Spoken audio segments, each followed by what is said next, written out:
اللہ بغیر کوئی حاجت روا نہیں ہے، اللہ بغیر کوئی حاجت روا نہیں ہے، حاجت روا نہیں ہے، مشکل کشا نہیں ہے، اللہ بغیر کوئی حاجت روا نہیں ہے، اللہ بغیر کوئی حاجت روا نہیں ہے۔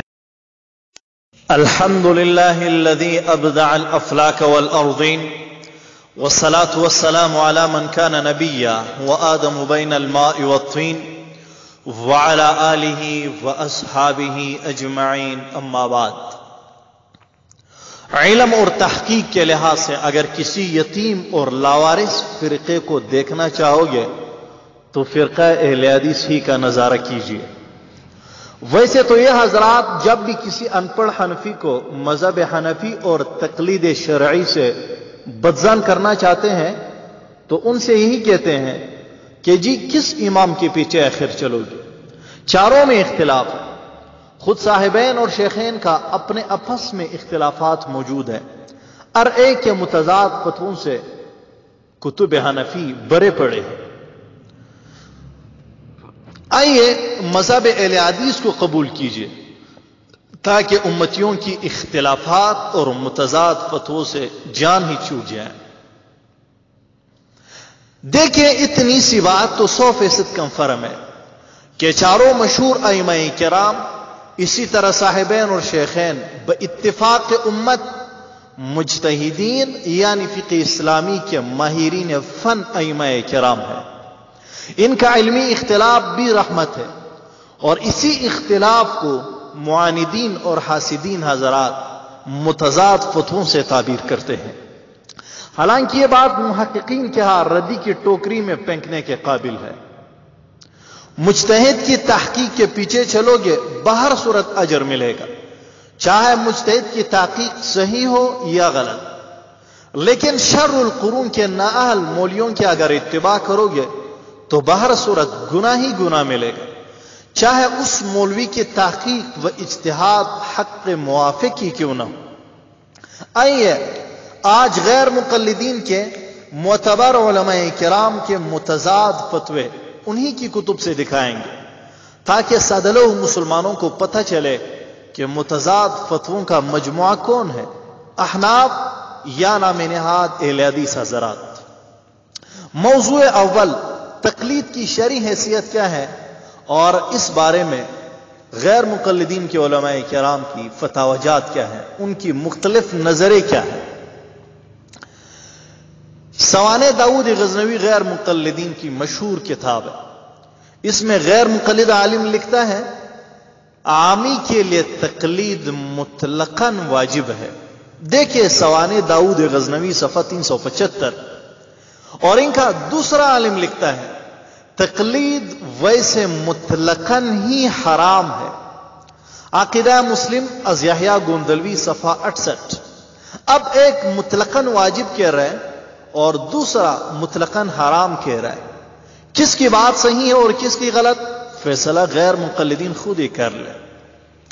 موضوع دوم، صفات باری تعالیٰ میں تعویل کرنا کیسا ہے۔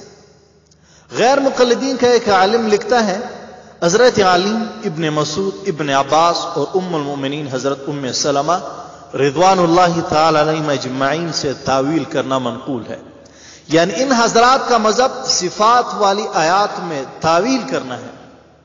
دیکھیے تاریخ حدیث میر ابراہیم سیالکوٹی صفحہ 318 مکتبہ قدوسیہ۔ اور غیر مقلدین کا دوسرا عالم کیا لکھتے ہیں، کہتے ہیں کہ اللہ تعالیٰ کی صفات کو حقیقت پر محمول کرتے ہوئے کسی تعویل، کیفیت اور تعطیل کے بغیر ایمان لانا چاہیے۔ دیکھیں آئیے عقیدہ سیکھیے صفحہ 33۔ اور تیسرا عالم کیا لکھتے ہیں، کہتے ہیں مؤولین کا یہ طریقہ یعنی تعویل کرنا سلف صالحین ائمہ اہل سنت اہل حدیث کے خلاف ہے، عقیدہ مسلم از یحییٰ گوندلوی صفحہ 178. دیکھیں مشہور اہل حدیث میر ابراہیم صاحب ایک مسئلے میں تعویل کرنے کو بعض صحابہ کرام کا مذہب بتا رہے ہیں، جبکہ پروفیسر طالب الرحمن غیر مقلد کسی بھی قسم کی تعویل کا رد کر رہا ہے، اور یحییٰ گوندلوی صاحب غیر مقلد تعویل کرنے کو سلف صالحین اور ائمہ اہل سنت کی مخالفت بتا رہے ہیں، اور ہیں یہ تینوں علماء فرقہ اہل حدیث کے مقتدر و معتبر علماء کرام. اب غیر مقلد عوام بیچارے کس کی بات مانے؟ تینوں میں اختلاف ہے. موضوع ثالث، کیا شریعت میں قیاس کرنے کی گنجائش ہے؟ اور اس حوالے سے غیر مقلدین کے علماء کرام کی فتاوی جات اور مختلف نظریں کیا ہیں؟ ان کا ایک عالم لکھتا ہے دین کے معاملے میں قیاس کرنے کی اجازت نہیں ہے، عقیدہ مسلم صفحہ 49. اور دوسرا عالم لکھتے ہیں جس مسئلہ پر قرآن و حدیث اور اجماع نہ مل سکے اس میں قیاس مجتہد قابل عمل ہوگا. اہل حدیث کا مذہب صفحہ 58. غیر مقلدین ہی بتائے ان دونوں میں سے کس کی تحقیق صحیح ہے اور کس کی غلط. ایک کہتے ہیں قیاس کی اجازت نہیں، جبکہ دوسرا کہہ رہے قرآن و حدیث اور اجماع جب نہ مل سکے تو پھر قیاس مجتہد قابل عمل ہوگا. کیا قیاس کریں گے یا نہیں؟ ان میں سے کون صحیح اور کون غلط، فیصلہ آپ خود ہی کر لیں. موضوع رابع، تعویذ کی شرعی حیثیت. غیر مقلدین کا ایک عالم لکھتے ہیں تعویذ گنڈے وغیرہ لٹکانا حرام ہے. تعویذ چاہے قرآنی آیات اور اذکار مسنہ پر مشتمل ہو پھر بھی حرام ہے. دیکھیں تعویذ گنڈا کی شرعی حیثیت صفحہ 10 از شمیم احمد سلفی. اور دوسرا عالم اس کے برعکس لکھ رہا ہے اگر تعویذ کا مضمون شرک سے پاک ہو تو بالکل جائز ہے. قرآنی آیات لکھ کر دینے میں کون سا شرک ہے؟ اور تعویذ کی اجرت بھی حلال ہے کیونکہ یہ بھی ایک طریقہ علاج ہے. فتاوی برکاتیہ صفحہ 270 تا صفحہ 272. اب آخر بیچارے غیر مقلدین کس کی بات مانے؟ ایک کہتے ہیں تعویذ حرام اور ایک کہتے ہیں حلال، بلکہ اس کی اجرت بھی حلال. اچھا، کیا مردے سنتے ہیں یا نہیں؟ اس حوالے سے غیر مقلدین کے علماء کرام کا نظر کیا ہے؟ ایک عالم لکھتے ہیں ہر مردہ سنتا ہے، سما ہر مردے کے لیے ہے. دیکھیں نیل الاوتار صفحہ 264. یہ غیر مقلدین کی کتاب ہے اور ان کا عالم لکھ رہا ہے. دوسرا عالم کیا لکھتے ہیں؟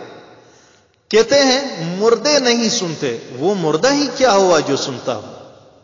آئیے عقیدہ سیکھیے صفحہ 177. اب مردے سنتے یا نہیں سنتے یہ فیصلہ غیر مقلدین خود ہی کر لے. اچھا، بے نمازی کا نماز جنازہ پڑھنا کیسا ہے؟ اس حوالے سے غیر مقلد عالم لکھتے ہیں بے نماز کافر ہے، جنازہ نہ پڑھا جائے. آئیے عقیدہ سیکھیے صفحہ 101. جبکہ دوسرا عالم لکھ رہا ہے ایک ضعیف حدیث میں ہے کہ جنازہ پڑھ لے. پرچہ اہل حدیث 21 ذی القعدہ 1354 ہجری امرتسر. اب غیر مقلدین ہی بتائے ان دونوں میں سے کس کی تحقیق قابل عمل ہے. اور ہاں اب بتائیں متضاد فتووں کا مجموعہ کون ہوا، احناف یا نام نہاد اہل حدیث حضرات؟